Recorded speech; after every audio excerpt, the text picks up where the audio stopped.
Have you ever thought about money loving you? You're living paycheck to paycheck and you barely have enough money to pay your bills. Can money possibly love you? I encourage you to listen to this interview so that you can determine how and why money can possibly love you. Stay tuned, and if you enjoy the content, please subscribe to Bartelle's Money Talk. Thanks for watching. Well, hello everyone. Welcome so much, and thank you so much for joining us also on Bartelle's Money Talk. And today I have a financial advisor with us. She is an expert. Julia, thank you so much for joining us. And can you please introduce yourself to the audience? Yes, hello. I'm so happy to be here. As you said, I'm Julia Carlson, and the money business has been my only business. Wonderful. Yes, I was licensed as a financial advisor when I was 20 years old. I started working in a bank in their investment department and just really fell in love with helping people build their investments, understand personal finance, how to get out of debt, how to, build wealth. And so at 23, I left the bank and started what is now my company, Financial Freedom Wealth Management Group. And that was 23 years ago.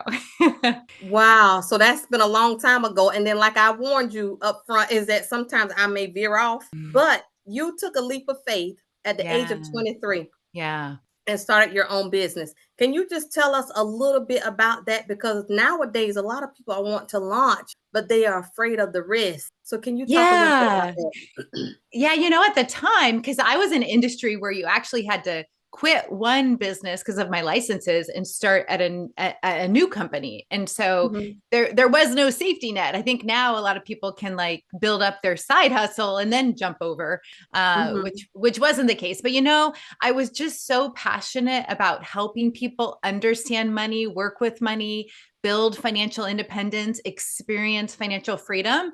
And I was probably a little naive about oh, this will be easy. And thankfully, I was married at the time. I got married at 19. And so I was in a relationship where my husband did have a steady paycheck. And so, I could kind of make that jump. And actually, I'm like, okay, maybe I'll work for you a little bit because he owns his own business. And that was about 3 months. And I said, all right, I'm too busy. You're going to have to find another receptionist. I'm all in.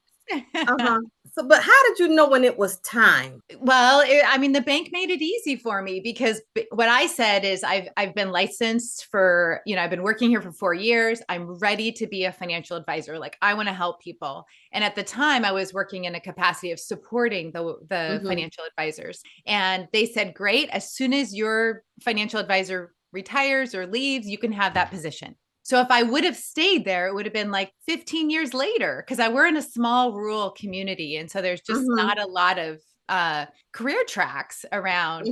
And so, I knew staying there, I'd hit the glass ceiling, if you will, at 23. And I knew it would be a long time if I stayed there. Wow. So that's amazing. So now looking back at that, when you were 23 years old, what would you have done differently when you launched your business? I was relentless in my pursuit of talking to people. I did not fear rejection. And so I think, when I look back, I don't have a lot of regrets. I think what I learned over time is that I actually got my self-worth, if you will, the feeling of self-worth from the result. And as I wrote my new book last year, I had to unpack all of that because all of us are worthy. And so there's not anything that I can do to get to be more worthy. Right. And I equated all of the doing, the success, the money I made, how many people I helped, to my own individual happiness and sense of worth. And what I've discovered over my career is that worth is innate. It's an inner wealth. And so when I own that, then there's nothing that I need to do on the outside. It's then it becomes more about being who I am. Well, Julia, this is for the listeners, but that was for me. That was so well said. I'm like, oh, you gave me goosebumps because depending on the way that you were raised and depending what your relationship is with money, we really do equate our self-worth to how much money we have, the job we have, our social networks. Yes. But you just said it has to come from within. Yes. And that's a big deal. Yeah, because when you have that inner wealth where you just know there's nothing you need to do to feel and sense that, right? We all are worthy. That will take care of your outer worth. Because a lot of times we go and we self-sabotage, we overspend, like we do all these things with money, and it is just a mirror of what's happening within. So it's really powerful when you can get right with that inner wealth. No, that is what builds the outer wealth. There's a quote in my book that I say, your self-worth must be bigger than your net worth. Oh my goodness. Your sense of self-worth, right? That is so powerful. Like, can you say the quote one more time for me? Yes, your self-worth, like just your sense of self-worth, what you feel about yourself internally must be bigger than your net worth. That's a big deal. And I hope and pray that somebody's listening to this and it hits them to where, they'll put it on a sticky note or index card and put it someplace to where they can see it every day. Because when we don't have the right relationship with money, it can destroy our relationships. Yes. I mean, you chase after money, and then when you get into your retirement years, you don't have a relationship with your wife or your children, and it'll all be chasing money. But Julia, you still won't feel that worthiness because you never developed that self-worth. Yes, exactly. And so because you are an author, what fascinated me about you was the title of your book. So can you share the title of your book? Yes, my book is called Money Loves You.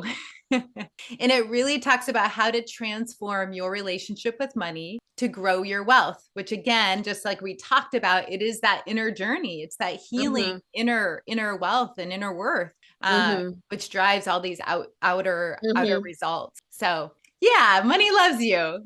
Isn't that just a fun energy? It is fun energy. But okay, how do I know money loves me?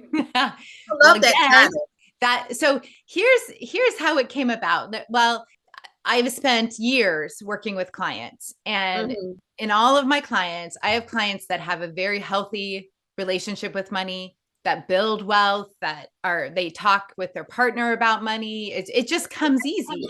And then on the other hand, I have clients that I can never quite get them to get ahead with their money. Like I'm seeing them and they're struggling and they're, going back into, credit card debt, and I've helped them out of credit card debt. And so it feels like they just can't grasp the mastery over money, if you will. And I think, and I have heard people say, money hates me. Or I hate money, or it's not good. Like I'm not safe if I make money. Money is the root of all evil. Like we all have all of these stories around money, depending on how we were raised. What did we hear about money early on? And so depending, like, thankfully I have a really healthy money story with my parents and even my grandparents. And so of course I'm in the money business, but others aren't so fortunate. And so I think we all have the power to transform that relationship, but it does take going down into that subconscious and mining it for, what's holding us back. Okay. And so you mentioned something that's big, and the target audience, the people that we try to help, are the people who don't quite have a healthy relationship with money. We want to help them manage their money so that they can retire well. Okay. And so when you mentioned unhealthy relationships with money, can you talk about that a little bit? Because some people may be so used to the way that they handle money, they don't even realize that their relationship is so unhealthy. Yeah. So I think it would be, it takes a lot of like self-awareness. So if you have close friends, if you have a partner, it's like asking the question. I think number one, what's your earliest memory around money? That is a really good question. And even talking to your partner, how do I react around money? Do you hear me say we can't afford this? Do you hear me? What do I tell my kids? Like often what we say, where we're not really paying attention is that seated beliefs. But it also could show up in our money habits. Like you commit to a spending plan. I don't like to use the word budget. I actually have the anti-budget because the word budget is a trigger. right? Mm-hmm. It can feel Mm-hmm. restricted. And like, Mm-hmm. we're taught like, oh, budget, don't spend money, da da da da. But where, hey, we get to spend money. Every human gets to spend money. We all have to work with money, and we get to decide how to spend our money based on what we value. So if I value trips, I'm going to go on vacation. If I, Mm-hmm. we all spend our money based on what we value, and that's not right or wrong. It's just what is. And so if you can take the judgment out of all of that and just recognize money's a tool. I make money comes in. I'm grateful for that. How am I going to allocate it? How am I going to spend it? And if people set up a plan and then sabotage themselves, like you set up a plan and then you don't follow through, that's a self-trust thing. Wow. So then how do I rebuild? It comes down to most likely forgiveness to yourself. For at some point along your journey, you made a mistake, and now you feel guilt, or you feel shame, or you feel regret, all those yucky emotions that keep us in that lack and scarcity mindset. Another powerful nugget. So now that you've mentioned, we spend our money on what we value. So if you have a client, or we have someone listening and they have a lot of debt, but they do value traveling. Yeah. But for somehow the mindset, they put the traveling before getting out of debt. What would you say to that person? Yeah, are you willing to accept the consequences, right? Are you willing to never get out of debt to go on these vacations? Are you willing to have the stress? Like, how is that manifesting? There's always a consequence, right? How is that manifesting in your life? Is that impacting your relationship with your spouse? And if you put travel above all of that, then you have to deal with the consequences, right? But if you can uncover and be willing to look at it with no judgment, just say, oh, if I don't spend my money this way, I'm going to be able to get out of debt. And then I'm going to have a lot of money that I will then be able to travel, and I'm not going to have this feeling of, guilt, or because my guess is there's underlying feelings there that they are not wanting in the long term. Right. And so what do you educate, or how do you educate people or your clients when they come to you and they have debt? What are your feelings and thoughts about debt? Well, again, I want to know how they feel about it. Like, I can have a perspective, but are they feeling stressed and worried about it? Do they hold being debt free as a value? And so if they do, and they're coming to me for help, then it's like, okay, let's walk down the road a year from now. We're on the cusp of 2026. How do you want to feel? Oh, I want to feel like I took all the right steps this year. I didn't self-sabotage. I planned how I was going to spend my money, and I paid off my debt. Like, I just helped a woman. It was $75,000 that she had to pay off. And she basically did it in 3 months. And she had no, like, it's just because she didn't set the intention. Like, she was a business owner. She made really good money, but she just didn't set the intention to pay this off. And I'm like, no, we can get it paid off. You're making a lot of money. Let's do this. And so she was in tears when we were like, it's paid off. So it's that once you set that commitment, and usually how we can set that is from that future place. Like, me in the future, what do I want to feel, experience? And then how do I make a decision from that future spot today, and then walk that path? I love that. And I also love what you're saying about self-sabotage, because a lot of people, like, they'll set up the spending plan, but then they can't control like their desires, or they can't say no to themselves. And then they self-sabotage, and then they have to live with the guilt, and they kind of just give up. But then, like your client, $75,000, that's a lot of money.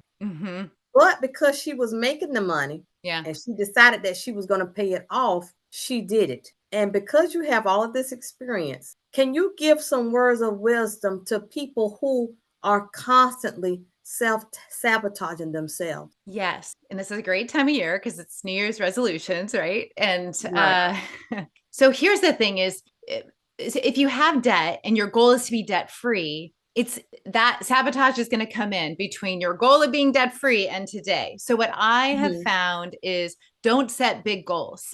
Set really small, goals with your, in this case, it would be debt. So for the next 30 days, you say, what am I going to do in the next 30 days that's going to help my spending so I have more money to put towards my credit cards or whatever debt you want to pay off.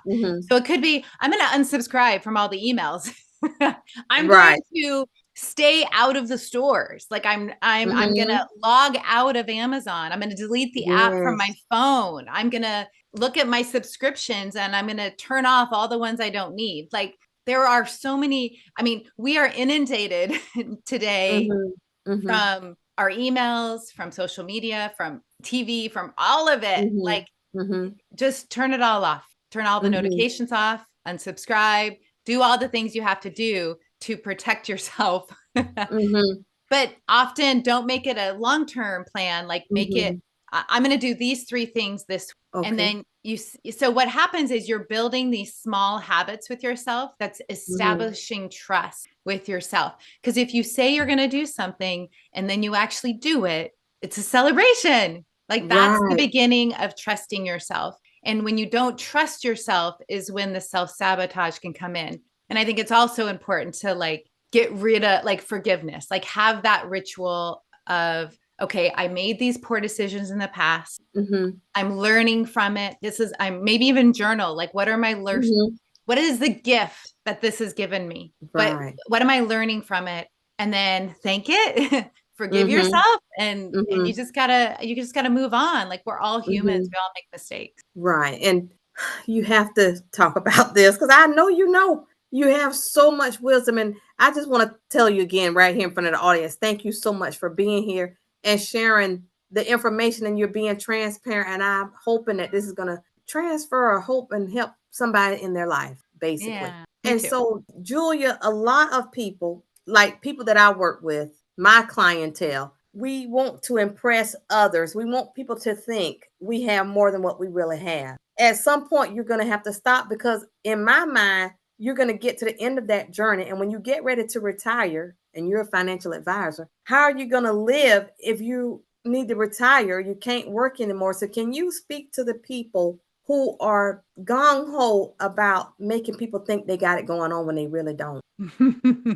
Well, again, I would say like, who is this all for? Right. And examining, for me, like, because I have been doing all these things since I was 19 years old, I have been investing, I have had the time, and I am financially independent, that it takes a lifetime, right? 30 years of working at this. So it doesn't happen overnight. And I would also say that the little things make a big difference. So I started saving $25 a month when I was 18. Like that's my dad helped me set up my very first mutual fund investment. And I've invested every month since then because it started that habit. And so if people are spending versus investing, I would have them think about investing in their future self. So and start that investment. Because what I've found is people that start investing, they find ways to get more. It actually gets exciting to them because they see their account grow. It's just really powerful when you can see that snowball effect happen in your investments.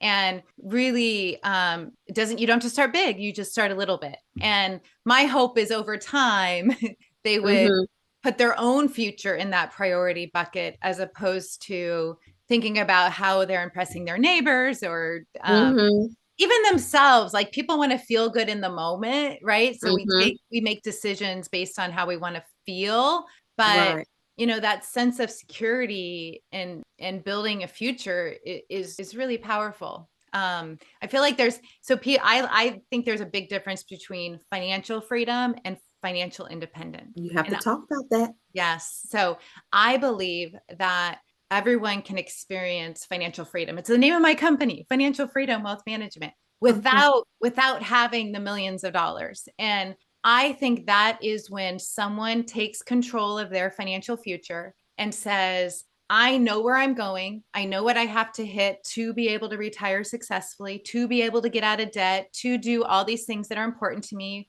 in regards to money. And they're walking that path. They have the discipline that they're following their plan. It's not perfect, but it's just like they're on their journey. And once you have that discipline, once you're like, "Ooh, I said I was going to invest and I did," or "Ooh, I paid off that credit card and I did it." That builds confidence. That discipline is what creates freedom, because you know that you're doing everything you need to do and you will get there one day. And that clears out a lot of like crazy thoughts around money. It does. I like that. So there's a difference between the financial freedom and financial. Yeah.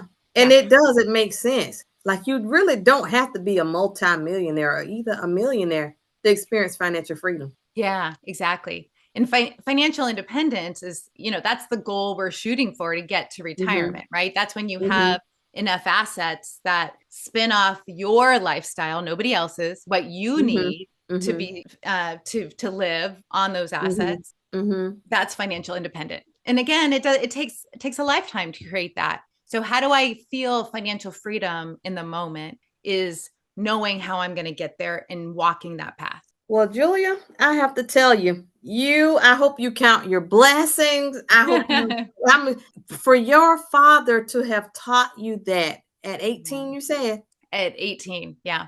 I mean, it started before that. Like, yes, I'm very blessed. I have such a great family. You are faith and finances. They taught me about God. They taught me about money. I'm gonna see you give me goosebumps again, because I'm like, if you know those two things, you are well on your way, because first of all, it all belongs to God anyway. Absolutely. And if you already know that the finances that you get, you got to give some of it back to him anyway. Honey, he gave you the two greatest gifts. And the first gift, your faith. So I'm like, your dad, like, we need clones of him. Like, yes. So you were able to instill that in your children. Yeah. But Julia, it's so many families. Their parents don't know anything about investing. They spend everything. They live paycheck to paycheck. And to hear you say that your dad taught you when you were 18 years old. When I was 18, my family didn't talk about that. Like, they probably still, like, my parents don't know anything really about investing. I've had to read and learn and read books and all of this, like, to learn. So you are just such an anomaly. Well, I'm trying to help others find that.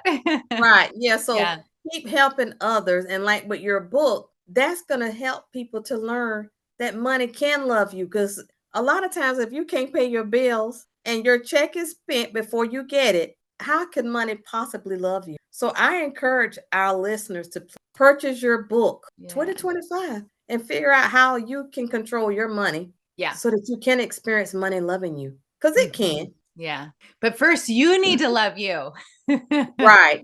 And that's where it starts, is having that doing the inner work, like really examining what has your relationship been, and forgive, find the gift. And when you find a gift in your life experiences, like how you were raised, any of that, good or bad, like it's brought you to here. And it really is the raw ingredients that we get to decide how our past impacts our future. So tell a story that is like, I'm learning from this, but your past does not equal your future. Oh my gosh, you are a minister, girl. Look, and so in saying that, our audience is mainly millennials. How important is it to have a partner, if you decide to get married, that has at least some of your beliefs about money? Because you had to have a partner that had to have some of your beliefs about money, else your marriage would have just been he had more. We have the same faith,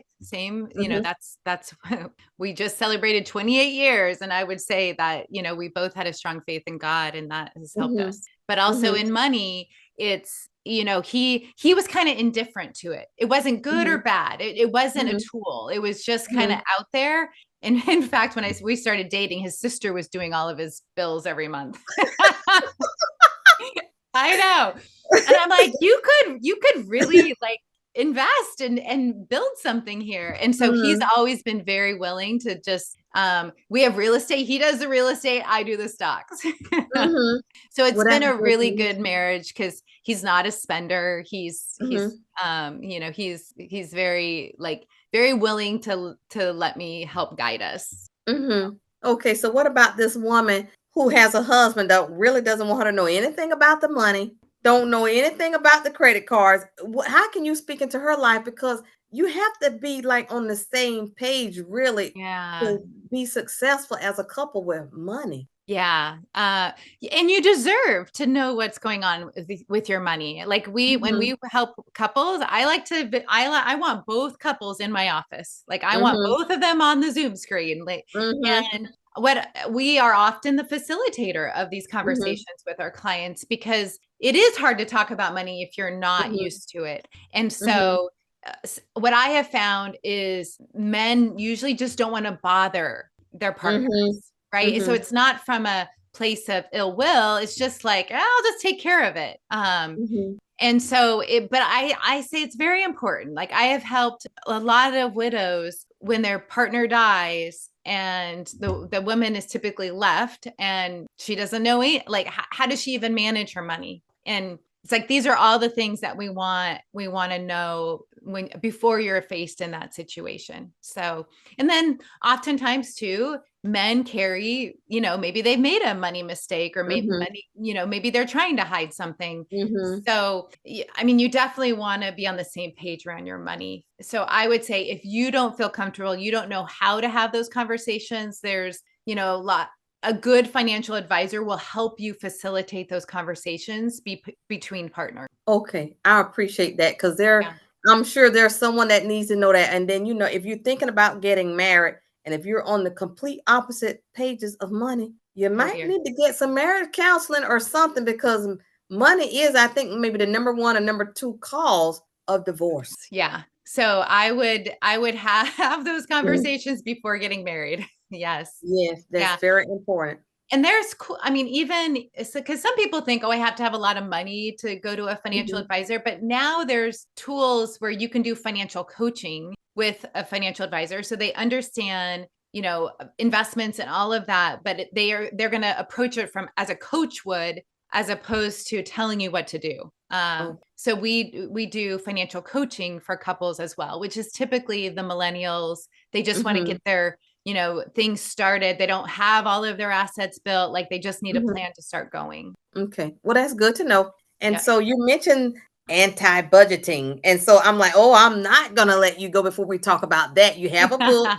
And then I know you also have like an anti-budgeting system. Can you talk about that a little bit? Yeah. So it is the values-based cash flow method is what I call the tool. And so basically the energy of it, if you will, is I want people, I don't want people to think budget restriction. I want people to say, money comes in. How is my money going to flow out? And most likely it already is flowing to things that you value. So what I say is grab your bank statement, grab your credit card statement, like look at the last 30 days. How did you spend money? Did those purchases bring you joy? Did they provide comfort? Like, did they pay the rent? Did they buy your mortgage, pay your mortgage payment? And there's also expenses that are like, I don't even know what I spent this money on. It says Target, $300. What did I even spend at Target? Like, and those are more of the annoyance costs. Yes. And so the idea is, how do I get rid of all of the annoyance and reroute that money to comfort, joy, which could be getting out of debt, which could be saving for your future, which could, so how do you tie joy to an investment account, to getting out of debt? Like, so, I mean, so we're humans like that deal with our emotions. So what I find is people just don't look at what they're doing every month. The month goes by and they don't reassess. They don't reflect what happened. Look back. This may be a hard time. We're right in the new year, right? Like, what happened in December? Like, how'd you spend your money? Did you like how you spent your money? Did you buy something you shouldn't have that you regret? Again, no shame, no guilt. It's okay. Just learn from that and pause when you're making those decisions. Yes. And that can make a huge difference. And then with your system, do you teach your clients to track their spending, or do you have them just go through their statements? How does it work if there's not a budget? So here's how I do it. I know it's back to that financial freedom planning, right? Like I know everything I need to do to get to where I want to go. So meaning I know I'm automatically putting money into investments every month. Mm-hmm. We like, we're already debt free, so we already have taken care of that. Like, so, Mm-hmm. but what I have found is, if you are telling your money where it's going, and it's you're saving for your future, you're getting out of debt, you're paying your mortgage or rent, Mm-hmm. utilities, Mm-hmm. the money left over then is for play, is for travel, whatever you want to do. Mm-hmm. So I actually don't get into the weeds of a budget. Like, I don't actually track every penny of my money. Like, I just don't, because to me, that's a real, like, it just feels like I'm tracking every penny, and I don't need to, because I'm provided for. Like, I feel I trust in something much bigger. Like, I know that it's important, especially when someone has debt and needs to get ahead, what you track improves. So I had to do that back in the day. But I also know, as you build financial independence, and you do it long enough, like, you'll naturally know what you can spend money on to stay within your means. That was good again. Like, I'm telling you, you're a minister, but like, and I don't want to take up all of your time, but I don't want to shy, or whatever the word is, to the audience, because of your expertise. And so one of the things that you also talk about and teach about is how people can recover from financial setbacks. And I think that's something important. If you can help someone, give them some nuggets of how they can recover from a financial setback. Yeah. So I think it's important to name what it is, right? Because oftentimes our minds go on to these stories, and we can make something so much bigger than it is. So, and sometimes we just need to verbally process it with someone. So I think whether you have a trusted friend or partner, or even a journal, writing where exactly you're at, like putting it just all out on paper. And then I think a big component is you want to get to neutral on that, meaning there is probably some guilt, there is probably regret, there is probably shoulda, wouldas in that. And so we need to neutralize those feelings, because they're going to keep you captive. And so, again, the easiest way I have found to neutralize negative emotions is finding the little nugget of gift in there. Like, how did this form you? What did this teach you? So if you can get to the lesson in it, you can move forward with grace, forgiveness for yourself. And then it's like going on a diet, right? Like, when we go on a diet and we eat a bowl of ice cream, sometimes we just kind of be like, oh, forget it, I'm going to eat anything I want, and I'll get back on track on Monday. I've done that. We all have, right? But it's like, no, the right thing to do is, oh, I just ate that bowl of ice cream, it was really yummy, and my next step is going to be healthy. My next meal, I'm going to drink a big thing of water, and I'm going to have a salad for my next meal. Like, that's the right way to move forward from a setback. But what happens is we use the setback as an excuse for more setbacks. Wow. And sometimes financial setbacks come from not having informed financial decisions. Absolutely. I need you to teach us about informed financial decisions, which can help prevent financial setbacks. Yeah. Yeah. Okay. So informed financial decisions, like, tell me an example. I mean, there's a lot of them. There could be. Yeah. Yeah. So, like, for instance, if you're getting ready to buy a car, can you give them some, either buy a house? Like, don't just go into buying a home because your parents say buy a home because you just got this new job. Yeah. And so when we make these financial decisions and we don't look at the big picture, can you talk about that? Because you are the financial expert. I know you can. Yeah. So I like to use, I mean, there's lots of general ideas, like, for a home, you want to make sure that you have a good down payment. You want to have your emergency fund established. Generally, you want to have your mortgage payment no more than 25% of your take home. Like, there's a lot of ideas around that. But the big thing is, like, play the future movie of you making that decision. So if I make this decision to buy this home, next month my payment's going to be $3,000 instead of $2,000. Like if that happened last month, am I going to have the money to pay for it? Like, do I have a cushion? Am I going to be more stressful if I make this decisions? Because we discount how our future self is going to feel. And so I think a lot of decisions around money, decisions around eating healthy, it is if we can make this emotional connection to our future selves and like really play that movie and see, is this what my future self wants? Is this what's best for me? Does this work in this situation? Taking time to really assess that, I think is really important and prudent to do. And again, I would say, like, I still go to my dad and mom for questions about money. Like, hey, we're thinking about buying this property. What do you guys think? It's like, seek wise counsel. Amen. Yeah. See, I told you, I knew you knew the answer, because now I know the wise counsel, but guess what? When I was thinking about it in my head, I didn't consider that. But like, you are a financial expert, but you still go and seek financial guidance and wisdom from someone who you trust. Yeah. Yeah. Because we all succumb to behavioral finance, right? We're all going to succumb to like, oh, that I want that. I want it now. I don't care what it does. And then, the next thing you know, you're like, why did I make that decision? Right. So that's a good thing. And as promised, I'm not going to eat up all your time, because I'm going to want you to come back.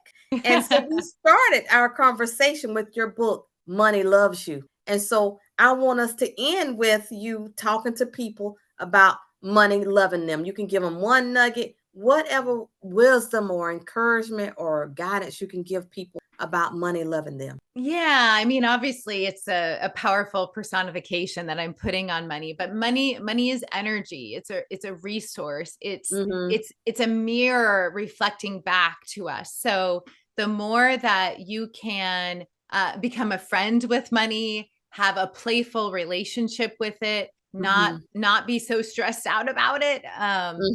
The more that you're going to find resourcefulness in it. Right. And through that, there's just the power of our faith and belief, I think, is really important. Like we are all meant to live a life on purpose and live a life that is not in scarcity. And a lot of times I think we bring that on ourselves with our belief. So just don't believe everything you think, I'll say. And I like that. And so if we have some listeners who want to find you, can you tell us the name of your books, how they can find you, and how they can find your books? Yeah. So my book is on Amazon. It's called Money Loves You. You can also learn more about it. There's a lot of free resources on my website, 𝐸𝐿𝐵𝐿.com. And then I am on all the socials, and I do all my social media still. I mean, I have help, but I'm in my DMs and all of that. So you can look for me. Instagram is my favorite, of course. The Julia Carlson. Okay. Well, thank you so much, Julia, for joining us. This has been such a treat. It was supposed to be for the listeners, but thank God it was for me too. So I have truly enjoyed this conversation, and thank you again for joining Bartelle's.